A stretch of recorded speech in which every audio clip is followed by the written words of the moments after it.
ജനഹൃദയങ്ങളിലൂടെ V S കടന്നു പോവുകയാണ്. V എസിൻ്റെ വിലാപയാത്ര ഹരിപ്പാട്ടിലെത്തിയപ്പോഴുള്ള ദൃശ്യമാണ് പ്രേക്ഷകർ കാണുന്നത്. പതിനായിരങ്ങൾ അദ്ദേഹത്തിന് അന്ത്യാഭിവാദ്യം അർപ്പിക്കാൻ അവിടെ എത്തിയിരുന്നു. പാതയോരങ്ങൾ കടന്നു പോകാൻ കഴിയാത്തത്ര ജനസഹസ്രമാണ് അവിടെ എത്തിയിരിക്കുന്നത്. പ്രിയപ്പെട്ടവരെ, ഹരിപ്പാട്, കാർത്തികപ്പള്ളി, അമ്പലപ്പുഴ ഈ പറയുന്ന പ്രദേശങ്ങളിലൊക്കെ തന്നെ കർഷക തൊഴിലാളികൾ സംഘടിപ്പിക്കാൻ സജീവ സാന്നിധ്യമായിരുന്നു ഒരു കാലത്ത് വി എസ് അച്യുതാനന്ദൻ. കുട്ടനാട് പോലെയുള്ള അദ്ദേഹത്തിൻ്റെ നെഞ്ചിലെ അദ്ദേഹം ഏറ്റിയിട്ടുള്ള ഒരു സ്ഥലമാണ് ഹരിപ്പാട് എന്ന് പറയുന്നത്. ഈ പ്രദേശത്തെ വഴിയോരങ്ങളിലൊക്കെ തന്നെ എത്രയോ തവണ വി എസ് കടന്നു പോയിട്ടുണ്ട്. എത്രയോ പ്രസംഗങ്ങൾ അദ്ദേഹം നടത്തിയിട്ടുണ്ട്. ഇവിടുത്തെ കർഷക തൊഴിലാളികൾക്ക് മുന്നിൽ വലിച്ചു നീട്ടിയും കുറുക്കിയുമൊക്കെ അദ്ദേഹം നടത്തിയ പ്രസംഗം കമ്മ്യൂണിസ്റ്റ് പ്രസ്ഥാനം സംഘടിപ്പിക്കുവാനൊക്കെ ഒരുപാട് പ്രേരക ശക്തിയായിട്ടുണ്ട് എന്നുള്ളത് ചരിത്ര പാഠമാണ്. നമുക്കിപ്പം വി ദിലീപ് കുമാർ കൂടി ചേരുകയാണ്. വിപ്ലവ സൂര്യന് പാതയോരത്ത് കാത്തു നിൽക്കുന്ന അനേകായിരങ്ങൾ വിട നൽകുമ്പോൾ ഒരു പുതിയ ചരിത്രം കൂടി എഴുതുകയാണ്. വി എസ് അച്യുതാനന്ദന് തുല്യം വി എസ് അച്യുതാനന്ദൻ മാത്രം.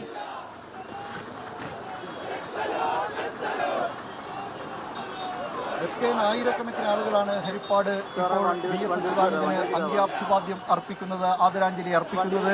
ഇവിടെ നിന്ന് അല്പസമയത്തിനകം ഭൗതികദേഹം വഹിച്ചുകൊണ്ടുള്ള വിലാപയാത്ര വീണ്ടും പുറപ്പെടും. എല്ലാ സമയക്രമങ്ങളും തെറ്റിച്ചെങ്കിലും പുലർച്ചെ മുതൽ തന്നെ ഹരിപ്പാട് ആയിരക്കണക്കിന് ആളുകളാണ് വി എസ് അച്യുതാനന്ദനെ കാണുന്നതിന്, തങ്ങളുടെ പ്രിയ സഖാവിനെ കാണുന്നതിന് ഇവിടെ കാത്തുനിന്നത്. വി എസുമായി ഏറെ വൈകാരിക ബന്ധമുള്ള, ഹൃദയബന്ധമുള്ള പ്രദേശങ്ങളാണ് ഈ ഹരിപ്പാട്, അമ്പലപ്പുഴ, കുട്ടനാട് പ്രദേശങ്ങളൊക്കെ.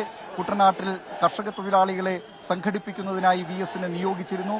അവിടെ വി എസ് കർഷക തൊഴിലാളികളെ സംഘടിപ്പിക്കുകയും അവർക്ക് അവരുടെ അവകാശങ്ങൾ മുതലാളിമാരിൽ നിന്ന്, ജന്മിമാരിൽ നിന്ന് ചോദിച്ചു വാങ്ങുന്നതിന് തൊഴിലാളികളെ പ്രേരിപ്പിക്കുകയും അവർക്ക് അതിനുവേണ്ട സമരങ്ങൾ നയിക്കുകയും അങ്ങനെ തൊഴിലാളികളുടെ അവകാശങ്ങളിൽ, സംഘടനാപരമായ കാര്യങ്ങളിൽ ഒക്കെ അവരെ വർഗബോധമുള്ളവരാക്കി, തൊഴിലാളി സംഘടനാ ബോധമുള്ളവരാക്കി മാറ്റിയതിന് നേതൃത്വം കൊടുത്തിരുന്നത് വി എസ് അച്യുതാനന്ദനാണ്. അദ്ദേഹത്തിന്റെ 17ാമത്തെ വയസ്സിൽ അദ്ദേഹം കമ്മ്യൂണിസ്റ്റ് പാർട്ടി അംഗമായി. സാധാരണഗതിയിൽ 18 വയസ്സാണ് അംഗത്വത്തിന്, കമ്മ്യൂണിസ്റ്റ് പാർട്ടിയിൽ അംഗത്വത്തിന് വേണ്ടതെങ്കിൽ വി എസിന് 17ാം വയസ്സിലെ അംഗത്വം നൽകിയത് അദ്ദേഹത്തിന്റെ ആ സംഘടനാ ശേഷിയും സംഘടനാ പാഠവും തിരിച്ചറിഞ്ഞാകണം.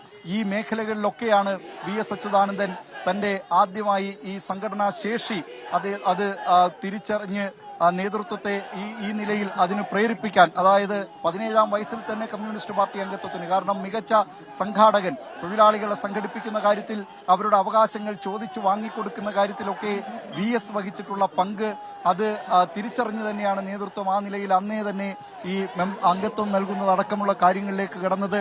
വി എസിന്റെ ഭൗതികദേഹം വഹിച്ചുകൊണ്ടുള്ള വിലാപയാത്ര ഇപ്പോൾ ഹരിപ്പാട് ടൗണിൽ നിന്ന്, ഹരിപ്പാട് ജംഗ്ഷനിൽ നിന്ന് പുറപ്പെട്ടിരിക്കുകയാണ്. നിരവധി പേർ, ആയിരക്കണക്കിന് ആളുകൾ ഈ വാഹനത്തോടൊപ്പം സഞ്ചരിക്കുന്നുണ്ട്. കാൽനടയായും അതോടൊപ്പം തന്നെ വാഹനങ്ങളിലുമൊക്കെയായി നിരവധി നേതാക്കളും പ്രവർത്തകരുമൊക്കെ ഈ വിലാപയാത്രയെ അനുഗമിക്കുകയാണ്.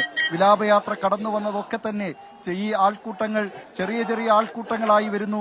അവർ ഒറ്റയ്ക്ക് വരുന്നവരുണ്ട്, കൂട്ടമായി വരുന്നവരുണ്ട്, കുടുംബത്തോടൊപ്പം വരുന്നവരുണ്ട്. അവരൊക്കെ ഏതെങ്കിലും ഒരു ജംഗ്ഷനിൽ എത്തിച്ചേരുമ്പോൾ അവിടെ ഒരു മനുഷ്യ പുഴയായി മാറുകയാണ്.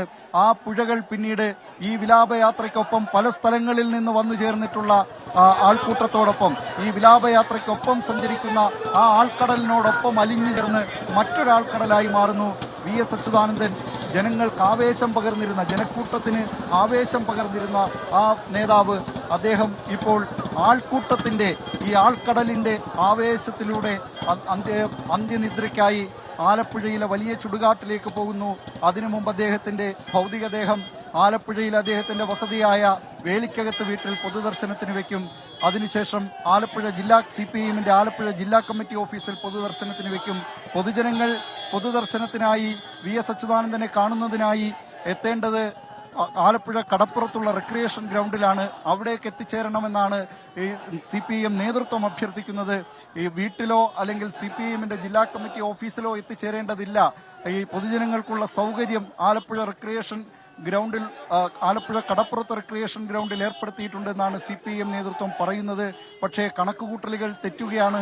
സമയക്രമത്തിന്റെ കാര്യത്തിൽ എന്ന പോലെ തന്നെ ഈ സംഘാടനത്തിന്റെ കാര്യത്തിലുമൊക്കെ കണക്കുകൂട്ടലുകൾ തെറ്റുകയാണ്. കാരണം ജനങ്ങളൊക്കെ തന്നെ വേലിക്കകത്ത് വീട്ടിലേക്ക്, CPIഎം ജില്ലാ കമ്മിറ്റി ഓഫീസിലേക്കൊക്കെ കൂട്ടമായി എത്തിച്ചേരുകയാണ്.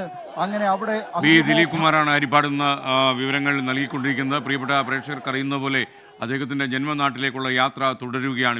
വി എസിന് അന്ത്യയാത്രാമൊഴി നൽകാൻ ഒരുങ്ങി നിൽക്കുന്ന പതിനായിരങ്ങൾ പാതയോരത്ത് നിലനിൽക്കുന്നത് കൊണ്ട് തന്നെ, പാതയോരത്ത് മണിക്കൂറുകൾ കാത്തു നിൽക്കുന്നത് കൊണ്ട് തന്നെ വേഗത്തിലൊന്നും വണ്ടി ഓടിക്കാനോ ഒന്നും കഴിയുന്നില്ല.